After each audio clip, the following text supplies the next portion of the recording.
On our second formative assessment, we also are asked to solve a polynomial equation, specifically to find all the real solutions to this equation, and we're going to justify each step. So, first of all, I know that most of the polynomial equations that we're asked to solve here involve factoring. And if we're going to factor a polynomial, then we need to have all of the terms on one side and a zero on the other side of the equation, so that once we factor, we can use the zero product property. You can't use the zero product property if your product doesn't equal zero. So let me begin by adding 5x squared to both sides. And in other words, moving this negative 5x squared over here and adding 2x to the third power to both sides. Here's what that looks like when I'm done.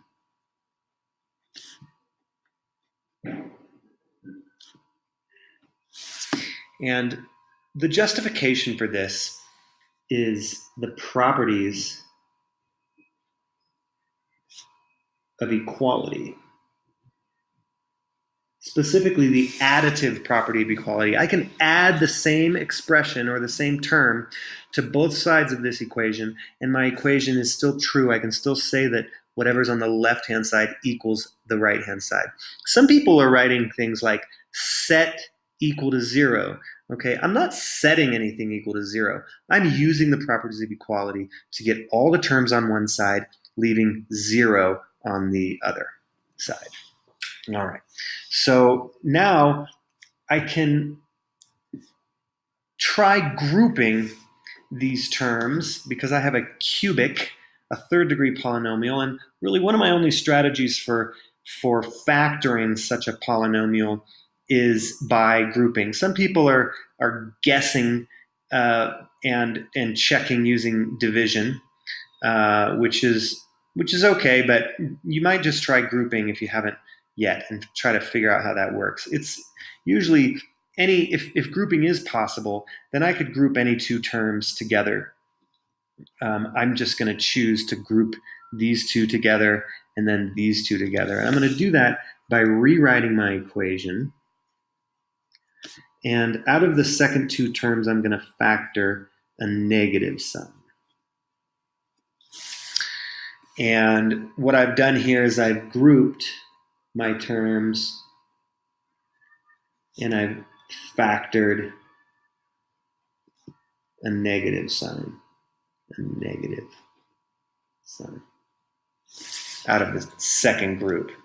The reason I do that is so that I actually can rewrite my entire equation and it's still true. I didn't just put parentheses around these terms. I actually rewrote it in a way where if I went backwards by distributing this negative sign back in, I would get the same expression that I started with. So now I can look in my groups and find the common factor. Here it's an x squared.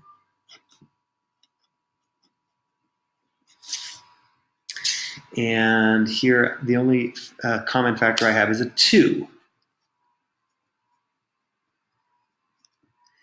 And so I factored my groups.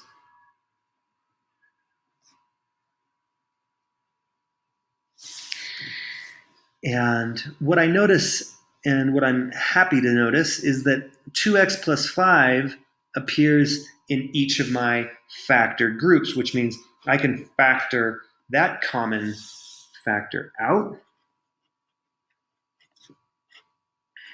And that leaves me with an x squared minus 2, and that equals 0. So now I factored again.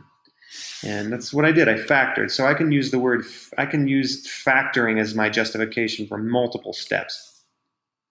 Now I'm going to use the zero product property. If I multiply two things and the answer is equal to 0, then either the first thing equals 0 or the second thing equals 0. And that's because of the zero product property. Okay. Now I can subtract 5 from both sides of this little equation and then divide by 2. And let me just show a little bit of work here. And that's one of my solutions that comes from the first factor. The second factor, I can again use the properties of equality to add 2 to both sides, leaving me with this. And then I can take the square root of both sides. Oops, I'm sorry, I made a mistake here. X squared equals 2.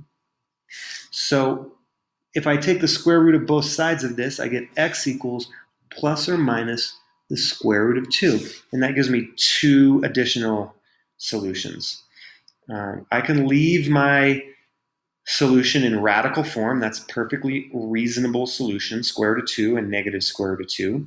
But I will, so I'll justify this by saying this is from the properties of equality. And then I might just summarize my solution here. X is the set of numbers included in this set, negative 5 halves, square root of 2, and the negative square root of 2.